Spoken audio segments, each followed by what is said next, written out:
You are one with that mind. In fact, you are that mind. Your body is the thinking and imagining of that mind. The eternal you is that center, and your eternal body is that series of 4 rings of fluorescent light, which is eternally wrapped around that centering soul of the eternal you. Those 4 rings are eternal records of you. They are as immortal as you are immortal. They are the microfilm of you yourself.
The cosmic inert gases fill all space between the stars of heaven.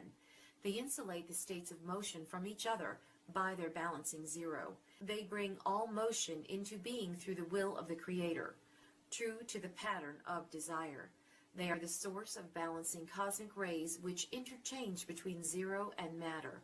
They vitalize matter with the omnipotence of creative desire which lies within the zero of these cosmic rays.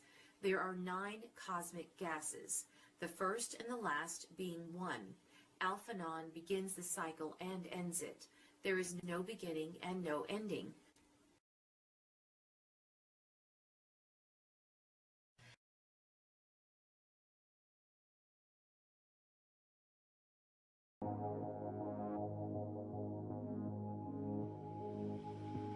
The octaves of the elements of matter grow from seed, just as all things grow from seed.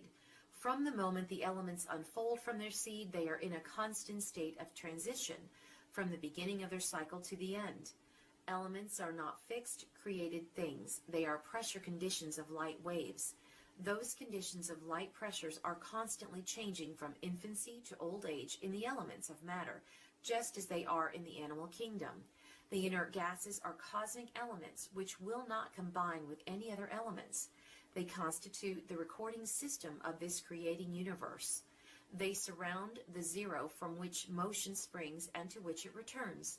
They represent minimum motion in the wave, just as amplitudes represent maximum motion. They are the seeds of the octaves of matter, and each octave has a different seed, just as different trees have different seeds.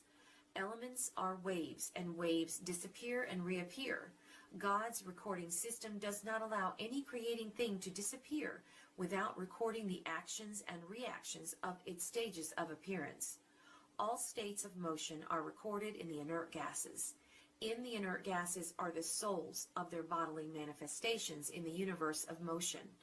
In them is desire for expression, and the pattern form of that desire.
The electrochemical records of the zero seed of all things are the zero elements, which are known as the inert gases, from which center of the fulcrum zero of polarity, all polarizing body forms extend to manifest vitalizing life, and return as depolarizing forms to manifest devitalizing death.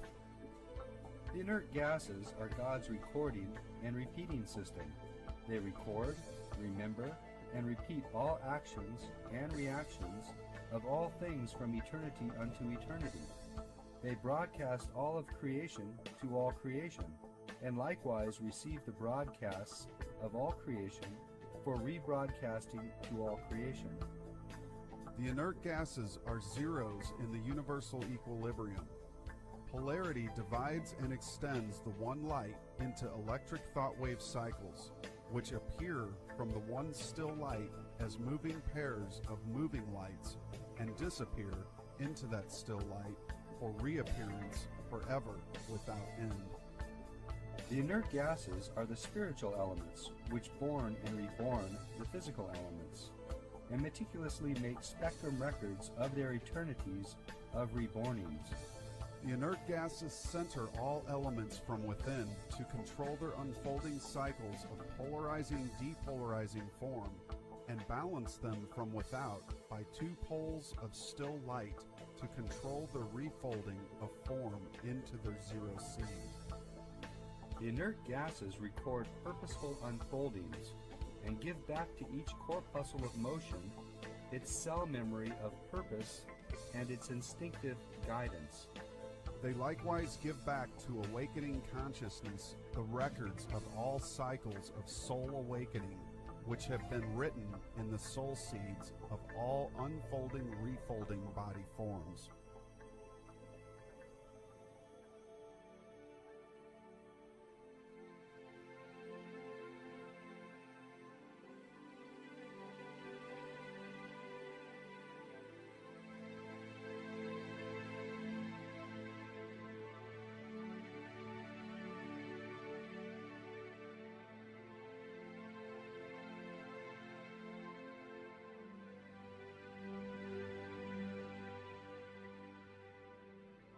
The inert gases write down in God's book of light all that you and I and anyone has ever been. Likewise what the ant, the elephant, the tiger, violet, and bee have ever been, or have ever done since their beginnings, and give them back to them after every rest period which divides their cycles. God's sole occupation is the building of moving body forms to simulate his one idea of cause and effect, which creation is. There is a very definite bridge between God and man. It is invisible in the vacuum of the zero stillness of God's kingdom, but it has a visible link at every point where that bridge touches the shores of the action universe of motion. That is something which every man can understand, for he can hold the symbol of that great reality in his hand in the form of a simple seed. He has never known, however, that in that imperishable seed, within that perishable acorn, which he holds in his hand, is the whole answer to where the oak tree comes from to live and where it goes when it dies. That is something which the physicists can more readily understand when you tell him that the imperishable, invisible seed within that acorn is an inert gas, or a combination of several octaves of inert gases. God thinks in electric pulsations, which are recorded in motion as 4 pairs of rings, which are compressed into spheres. Each cyclic pulsation is manifested by the projection of 4 concentric light rings in one plane from one point of magnetic mind light, in which the red half of the spectrum is on the outside of the rings and the blue half is on the inside. These 4 rings are the seed of the octave wave and occupy that position in the wave known as the zero group of elements, or inert gases. You will note that an inert gas marked 0 begins and ends each octave. The 9 inert gases are the shores of the visible universe, where the invisible bridges, which link mind and motion, touch the moving action universe. There are 9 of them because the bridge has 9 parts, which we might call entrances to mortality and exits to immortality. The wave is created by dividing the 4 sexless rings of the inert gases into 4 pairs of oppositely sex-conditioned rings and projecting them towards sex mates of adjoining wave fields to find balance and unity in each other. God's concentrative thinking compresses these mate rings as they are projected. This is the genero-active uphill flow of energy principle which multiplies power and speed in the inverse ratio of the cube as they are thus centripetally projected until the red and blue pair of cyclonic vortices, thus resulting, collide at wave amplitudes midway between the 2 zero cathodes from which they were projected.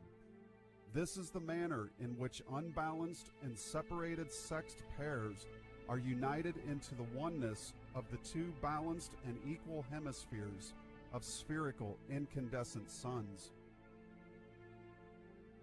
Within the 4 zero rings of the wave is the cathode mother womb of space, which is seeking the outside to fulfill her office of borning the seed of the Father.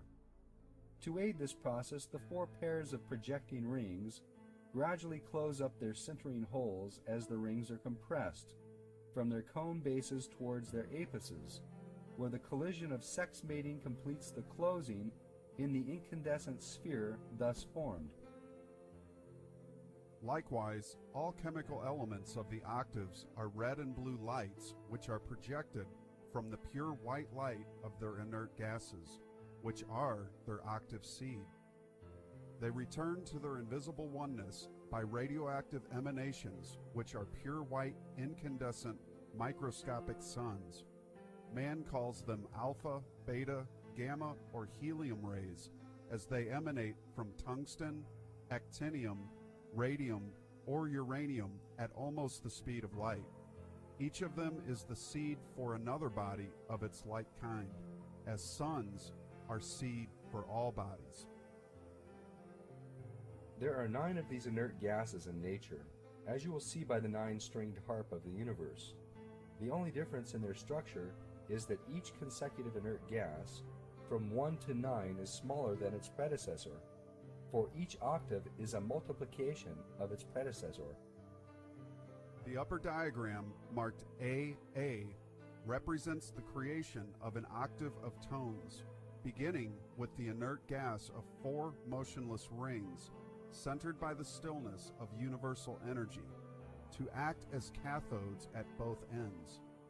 This pair of 4 rings divide and extend their pairs of 4 rings toward approaching mates. Electric compression causes the rings to begin to spin, then to become smaller and turn faster as they approach the plane of collision, where all 4 pairs unite to form a sphere. This represents the centripetal half of the journey, which charges, polarizes, heats, and multiplies potential. These are the qualities necessary for increasingly vitalized life. Observe carefully what now happens. Centripetal force reaches its maximum and begins to die, and centrifugal force takes over. Look again at the top diagram in Figure 42, and carefully note that the 4 rings of the inert gases are like the 4 rims of wheels placed within each other, with one common hub. Now note that the 4 rims become the hub when they are compressed and extended. Observe also that the extensions cause the appearance of cones as centripetal force winds the cone bases into a sun at the apex point of collision. The electric current begins and ends at cathodes. Cathodes are still points in the zero universe from which the energy of desire for creation is expressed. Chemically, cathodes are the inert gases of the octaves, which are not elements, for they will not mix with them. They are the seed from which the elements spring and to which they return. From the spectrum standpoint, they are white light from which all colors extend when put under electric strain, and to which they return when the strain ceases. From the tonal point of view, they are the keynotes of the octave from which one can never escape knowledge of their presence in every tonal harmony. From the mathematical point of view, they are the zero of the whole octave. From the geometric form point of view, which its basis for motion gives it, the inert gas consists of 4 rings, one within the other.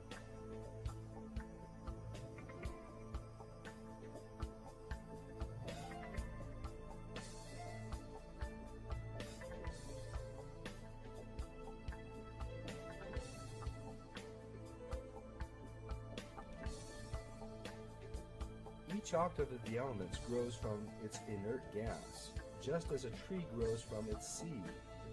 The inert gases record and store for repetition all that has gone before in that octave. In the middle leaf table of the elements, hydrogen is shown without an inert gas. This is as impossible as producing a child without parents. That omnipresent point from which you have issued your body is the same point at which the visible mortal you becomes invisible and again assumes immortality. That one point in all this universe controls your every movement from your first one many millions of years ago to the last one, which consummates the idea of man as expressed by you. That one point is your soul of the universal soul. It is your mind of the universal mind, as one unit of creation.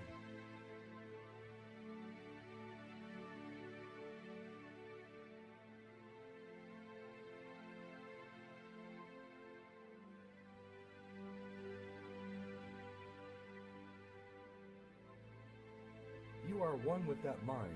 In fact, you are that mind. Your body is the thinking and imagining of that mind. The eternal you is that center, and your eternal body is that series of 4 rings of fluorescent light, which is eternally wrapped around that centering soul of the eternal you. Those 4 rings are eternal records of you. They are as immortal as you are immortal. They are the microfilm of you yourself.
The eternal you is that center, and your eternal body is that series of 4 rings of fluorescent light, which is eternally wrapped around that centering soul of the eternal you.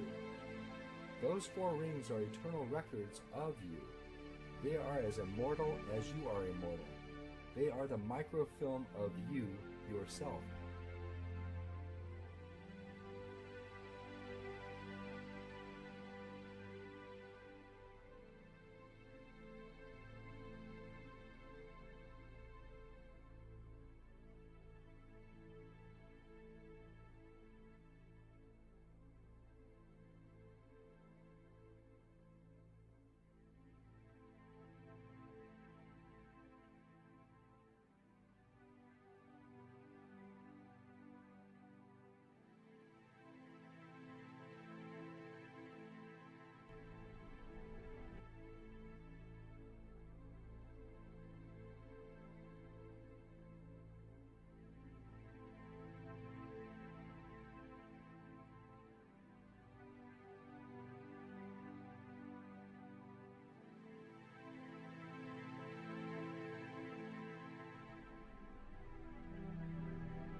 Every single thing that exists, and I'm not kidding, everything that exists springs out of this womb, this football-like shape. It sounds like a wild, improbable, crazy thing to say, but it's absolutely true.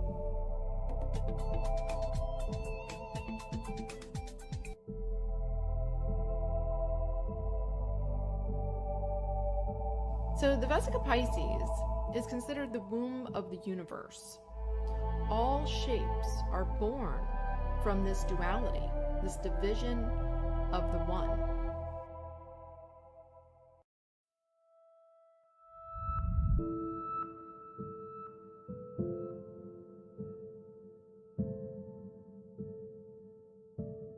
Every expression of motion is in the octave wave, and I knew the wave. And in the wave is the secret of creation, and I had that. I knew it in a timeless flash. And God said to me, there will be those who will question. There will be those who doubt. There will be those who crucify you. I give you to thee a sign by which thou canst prove thyself.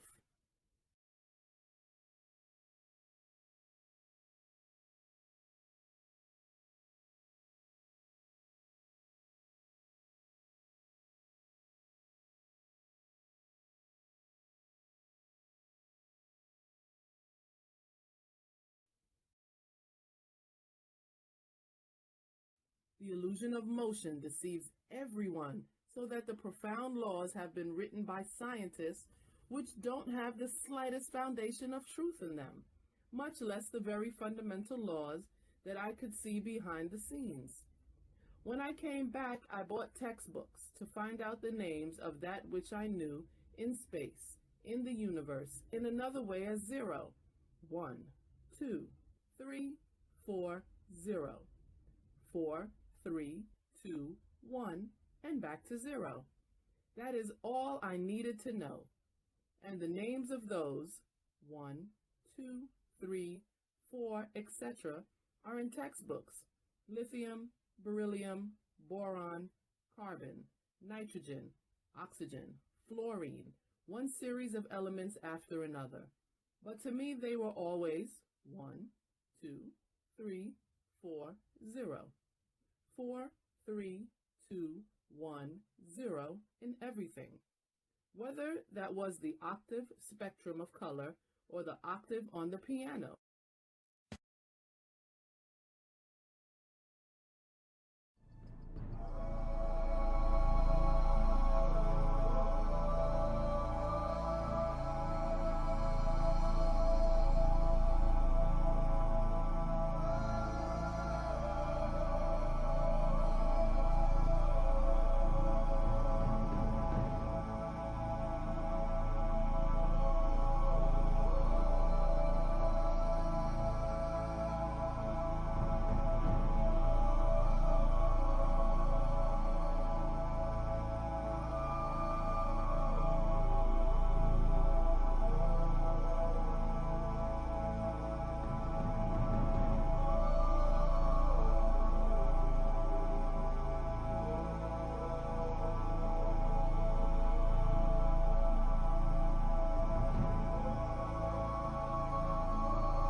The eternal you is that center, and your eternal body is that series of 4 rings of fluorescent light, which is eternally wrapped around that centering soul of the eternal you. Those 4 rings are eternal records of you. They are as immortal as you are immortal. They are the microfilm of you yourself.